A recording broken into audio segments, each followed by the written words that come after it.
Todo mundo aqui adora passar 4 horas vendo o desenvolvimento do nosso casal favorito em um anime de romance, não é mesmo? Mas nem sempre a gente tem tempo pra isso. Mas é exatamente por isso que temos os filmes. E não é porque o tempo é menor que a história deixa de ser boa. Tem muitos filmes maravilhosos que eu tenho certeza que vocês vão adorar. Então é por isso que no vídeo de hoje eu vou listar pra vocês 5 dos meus filmes de romance favoritos. Lembrando que essa lista eu vou estar tratando apenas de obras originais que foram feitas especificamente em filmes. Então eu não vou tratar de obras que elas são filmes, só que foram derivadas de uma série. Se eventualmente vocês quiserem que eu faça isso, eu posso comentar, não tem problema nenhum. Então vocês deixem aí nos comentários se vocês querem. Então a gente pode tratar de muitos outros temas, como Bunny Girl, Violet. Então é só deixar aí nos comentários que se vocês quiserem eu posso trazer.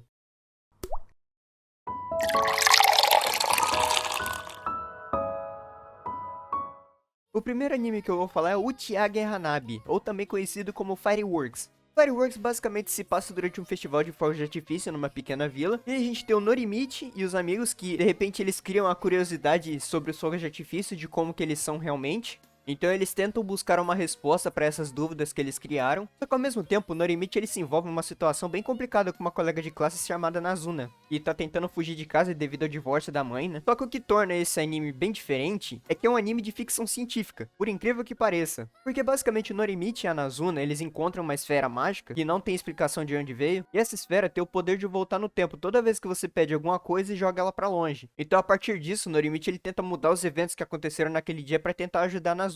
É um filme que tem na Netflix, eu me diverti muito assistindo. Só que esse filme, ele é muito fumado. Ele é fumado num nível que não dá nem pra descrever. Principalmente o final. O final, se você não prestar muita atenção nos detalhes e ter uma intuição muito fervorosa, você não entende nada. É um final completamente aberto, que não explica nada sobre o que realmente aconteceu, então você não sabe o que aconteceu com os protagonistas. Mas ainda assim, eu acho que é um filme muito legal. A relação que os personagens têm um com o outro é muito divertida. Eu adoro o protagonista principal e a heroína principal. Ele foi feito pelo estúdio Shaft, né, que pra quem não sabe, ele fez Monogatari, Nisekoi, fez a primeira temporada de Gotobu no Hanayomi, e na minha opinião ficou melhor que a segunda, que trocaram, né, o estúdio. Então a qualidade de imagem é bem absurda, eu adoro a qualidade dele. O design dos personagens, também com a ambientação também, eu acho maravilhosa. Então com relação à qualidade de imagem, eu acho que vocês não vão se arrepender. Graficamente o filme é muito bom. O roteiro, como eu disse, ele é meio fumado, só que ele funciona. Ele é muito divertido, os personagens conseguem te cativar de forma relevante, né, não é só um personagem jogado que tá lá sem importância nenhuma. Até mesmo os personagens coadjuvantes, que não tem tanta cena assim, eles têm o seu propósito, eles não foram jogados assim simplesmente do nada só pra fazer papel, não, eles têm uma função lá. E eu gosto bastante, apesar de que, como eu falei, eu acho que ele poderia ter sido mais organizado. Eu acho que o final dele ficou muito desorganizado, mas é um anime que eu recomendo bastante, eu acho que vocês vão gostar.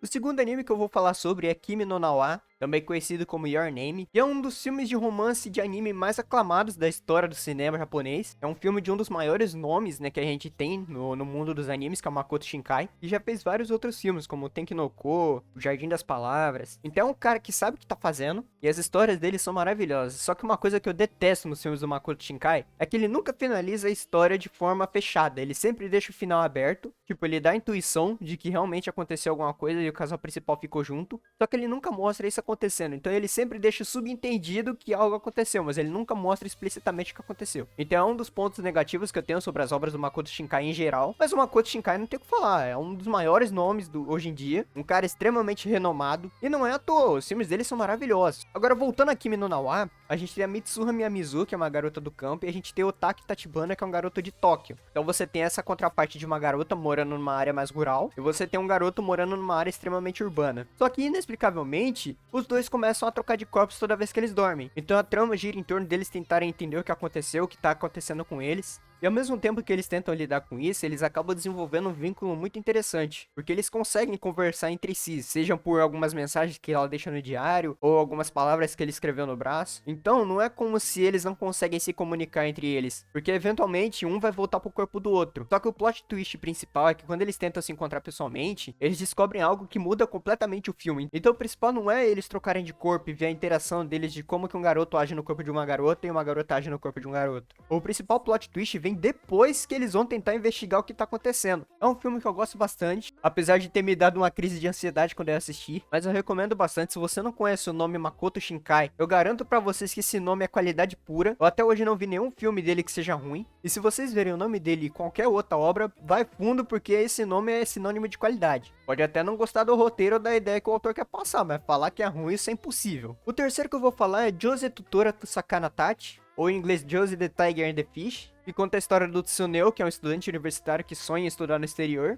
Só que um dia ele conhece a Josie, que é uma garota que ela anda por cadeira de rodas. E por causa disso, ela vive uma vida bem reclusa, porque além dela estar numa cadeira de rodas, quem tá cuidando dela é a avó. Só que a avó dela é uma pessoa de muita idade, não tem como ela ficar desbravando o mundo junto com a Josie. Então ela basicamente vive reclusa dentro da casa. Até que o Tsuneo, ele começa a trabalhar pra Josie, entre aspas, forçada a isso. Não era algo que ele tava buscando desde o início. E apesar das dificuldades que tiveram no início, eles começam a se aproximar bastante e até compartilhar os sonhos e os medos que eles têm. Eu vou dar um pequeno spoiler agora, já vou deixar avisado, que é mais pra contextualizar vocês. Eu vou tentar não explicitar ele muito, mas eu preciso falar disso. Então se você não quiser, é só pular o vídeo, não tem problema. Mas pra quem quiser continuar aqui, o que mais me intriga nesse filme é que tem uma virada de chave muito maravilhosa. Porque o Tsuneo, ele sofre um acidente e por conta disso, ele acaba perdendo o movimento das pernas. Então ele basicamente acaba ficando como a Josie. Só que como eu falei pra vocês, o sonho dele era estudar no exterior. Só que agora com esse acidente, ele não vai mais conseguir fazer isso. Porque agora o movimento das pernas dele não funciona. Qual que é o problema? Ele ainda poderia ir, né? Só que ele é um mergulhador. O estudo dele é basicamente sobre pesquisa de peixes. Só que ele não consegue nadar com as pernas inválidas, né? Então isso acaba prejudicando ele bastante. Ele fica frustrado. Ele quase que acaba entrando em depressão. Então o que eu mais gosto nessa virada de chave é que antes, se o Tsuneo ele tinha que ajudar a Josie porque ela não conhecia o mundo e ele tinha que ajudar ela a descobrir, já que ela que estava numa cadeira de rodas, agora é a vez da Josie mostrar pro Tsuneo que a vida não acaba aí, e que ele não é como ela, ele ainda tem chance de voltar. Então ela meio que serve de muleta pra ele conseguir se levantar de novo. Eu acho que isso é a parte que eu mais gostei dentro do filme. Eu acho que essa contraparte é muito maravilhosa, acho que foi construída de forma muito minuciosa. E pra mim é um dos melhores filmes que eu já assisti, se não foi o melhor. Eu acho que é bem difícil alguém passar esse anime. Outra coisa também que eu gostaria de enfatizar é que o anime ele tem final fechado, a gente mostra o casal ficando junto. O filme ele mostra um pequeno time skip que acontece com eles e eles se encontrando. Então é um anime extremamente divertido, eu acho que vocês vão gostar bastante, o roteiro é muito bem feito. Fora a parte da inclusão, que não é todo filme que a gente tem um personagem que ele tem algum tipo de deficiência. Eu vou falar de outro filme mais à frente que aborda isso, mas eu sempre acho muito divertido isso porque, infelizmente, nem todo mundo tem o corpo funcionando perfeitamente. Então eu acho que a forma como eles conseguiram construir isso de forma que a deficiência dela não é só simplesmente jogada, eles acabam desenvolvendo isso em cima da deficiência dela. Eu acho que foi uma sacada muito boa, porque eu acho que uma das coisas que a gente mais odeia em artes no geral é quando a gente coloca algum tipo de representatividade, só que essa representatividade ela tá só jogada lá, você não desenvolve ela, não existe um motivo específico que faz com que aquele personagem precisa ter aquilo. Então uma coisa que me deixa bem chateado é quando você vê um personagem que tem algum tipo de característica, só que tirando ou colocando aquela característica não ia fazer diferença nenhuma. Então aqui faz diferença, a história seria completamente diferente se a Josie não fosse uma cadeirante. Então acho que esse é um dos principais pontos que mais me faz gostar desse filme. Fora o fato também de que quando eu vi o trailer desse anime, eu não sabia quando que ia lançar, eu não sabia se estava perto, se estava longe. Eu sei que eu fiquei um ano esperando. Acho que eu fui a pessoa mais feliz do planeta no momento em que eu vi que esse filme tinha lançado. Eu fui correndo assistir. E o anime entregou bastante. Eu não me arrependi de ter esperado por tanto tempo. Então acho que vocês podem gostar bastante também. O quarto anime que eu vou falar sobre é Kimi no Suizou Watabetai. Em inglês é I Want to Eat Your Pancreas. E pra quem é sensível, galera, eu já vou deixar muito avisado aqui. Esse anime ele tem um final extremamente triste. Eu não vou falar aqui o que aconteceu, mas, cara, você chora demais. É uma coisa completamente inesperada. E quando eu vi essa cena, eu chorei, mas eu chorei. Eu fiquei detonado aquele dia. Esse anime ele conta a história do Haruki Shiga, que é um estudante bem introvertido que encontra o diário de uma colega de classe. E por causa disso ele descobre que ela está sofrendo de uma doença terminal no pâncreas. Então apesar da personalidade reservada dele, ele acaba se tornando amiga dessa menina chamada Sakura. E ele tenta compartilhar momentos preciosos com ela enquanto ela busca viver a vida ao máximo. Porque isso não é spoiler, já tá escrito na sinopse e conta no início do filme. A doença terminal dela não tem cura e ela provavelmente vai acabar morrendo em breve. Então é uma narrativa extremamente importante, acaba explorando a fragilidade da vida e a importância das conexões que a gente tem com as pessoas. E ele não tenta fugir muito do que é a realidade. Você não tem personagens mirabolantes ou uma trama muito fora do padrão. É uma história que até, digamos, é bem simples. Só que eu acho que o ponto dela é que apesar dela ser simples, ela trata de assuntos que eventualmente Todo mundo vai ter que viver um dia. Então quem aí nunca se deparou com um parente ou um conhecido que acaba ficando com câncer ou alguma doença terminal que não tem cura? Então esse filme ele é basicamente uma homenagem a essas pessoas, porque é uma situação muito difícil, só que a gente não pode deixar de viver por causa dela. Então eu acho que muito mais do que o protagonista, que acaba tendo um desenvolvimento muito bom durante a história, o que mais a gente compra é a Sakura, porque é ela que tá tendo um problema, e apesar de todo o medo que ela sente, toda a angústia que ela tem, ela tenta viver a vida dela ao máximo, então ela aproveita cada momento. E é uma coisa que a gente normalmente não pensa nisso. A gente não pensa que daqui a alguns anos a gente não vai estar mais aqui, porque né, o horário da morte chega pra todos. Só que o que faz a maior diferença é que normalmente a gente não sabe. A gente tem 20, 30, 40 anos, a gente sabe que vai viver até uns 80, 90 anos, se der, né? Agora, quando você sabe que o seu tempo ele tá muito curto e que você não vai poder aproveitar muito, é algo que faz a gente refletir bastante, porque a gente realmente nunca sabe quando vai dessa pra uma melhor. E muitas vezes a gente tá só vivendo no automático, a gente não vive de verdade, a gente não aproveita os momentos. Não só com a gente mesmo, mas com pessoas que a gente gosta. Porque eventualmente essas pessoas também não vão estar aqui, então vai restar apenas a saudade. Então eu acho que a maior mensagem que esse filme ele passa é pra gente viver a vida ao máximo para que a gente não tenha arrependimentos. Porque depois a gente vai ficar lá pensando, eu poderia ter feito mais, poderia ter aproveitado mais, poderia ter passado mais tempo. E muitas vezes a gente não faz isso porque fica arranjando desculpa. Ah, eu tô sem tempo, ah, é muito longe, ah, as coisas estão complicadas, ah, eu tô com muito problema pra resolver. Então eu acho que o foco principal dele é mostrar pra gente que a gente foca muito mais no que é supérfluo e que dá pra ser resolvido depois, e não foca no que a gente realmente deveria estar se importando, que é com as pessoas que a gente ama, os momentos que a gente deveria estar passando com elas. Ele mostra principalmente que o tempo é o maior ouro que a gente tem, que não tem dinheiro que compra tempo. Então essa é uma mensagem que eu acho extremamente bonita e importante. Então apesar de ser um filme bem pesado, é um filme muito importante porque ele mostra esse choque de realidade que muitas pessoas não têm. Eu, inclusive, eu não tenho muito isso. Mas esse filme, ele dá um tapa na nossa cara mostrando que a gente tem que aproveitar cada momento. Que a gente não pode ficar vivendo apenas de superficialidade, né? Então eu recomendo bastante. Se eu não me engano, ele tem na Netflix, então você pode colocar na sua TV pra assistir, mas já coloca um papelzinho higiênico ali do lado, né, pra enxugar as lágrimas, que o negócio vai ser feio, mas vale muito a pena, eu acho que vocês vão se divertir bastante. E o último filme que eu vou recomendar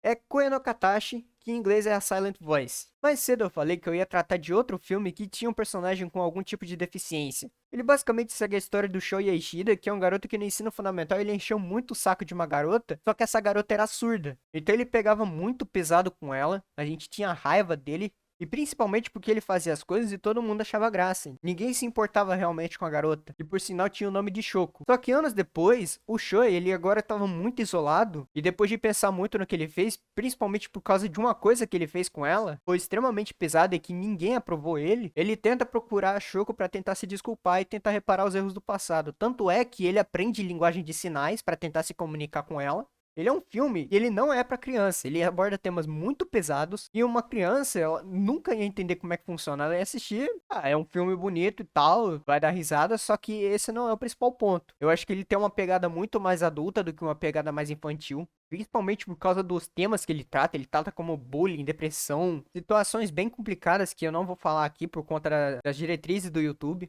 Como eu disse antes sobre filmes que tratam de deficiência, esse é um filme que ele aborda muito bem esse tema, apesar de não ser o foco principal. A trama não é toda desenvolvida em torno do fato da Shoko ser surda, mas o desenvolvimento da história ocorre principalmente por conta dessa deficiência. Então ele não é um filme que vai tratar sobre o tema de deficiência auditiva, mas ele vai usar isso como gatilho para que outros temas possam ser desenvolvidos. Ele é um filme muito maduro, que eu acho que a interpretação que você tem sobre ele vai ser muito diferente se você pensa com a cabeça de um adolescente ou se você pensa com a cabeça de um adulto. Então é um roteiro extremamente complexo, difícil de interpretar, porque a mensagem que ele passa, ela não é muito clara. Então é um filme que você tem que prestar muita atenção para conseguir interpretar a história de forma correta e como que isso pode acabar se desenvolvendo. Mas ainda assim o filme é maravilhoso. Acho que com relação à direção de arte, esse é o anime mais bonito. Pelo menos dos que eu vi, né? Esse eu acho que é o mais bonito dentre todos. E o que mais a gente odeia no início do filme, que é as atitudes do protagonista conforme ele é criança, no desenrolar do próprio filme, a gente tem a mãe da Shoko, que acaba se desculpando com a mãe do Shoya por conta de um acidente que ele sofreu por causa da filha dela. E que pra mim é um ato de redenção que, apesar de tudo que ele fez, é algo que ele merece perdão. Principalmente porque se a própria mãe da menina, que sofreu tanto na mão dele, tá pedindo desculpa pra mãe dele, eu acho que não cabe a nós julgar se o que ele fez é passível de perdão ou não. A redenção que ele fez foi muito bem construída. eu acho que foi suficiente pra ele ter perdão por tudo que ele fez. Mas é isso aí, pessoal. Esses foram 5 dos meus filmes favoritos de anime de romance. Se você discorda ou concorda, pode deixar aí nos comentários ou também comentar algo que você gostaria de acrescentar. Deixe nos comentários também outros tópicos que você gostaria que eu abordasse aqui. Se puder deixar o seu gostei e se inscrever no canal também, isso vai ajudar muito. Eu espero de coração que vocês tenham gostado e a gente se vê no próximo vídeo. Falou!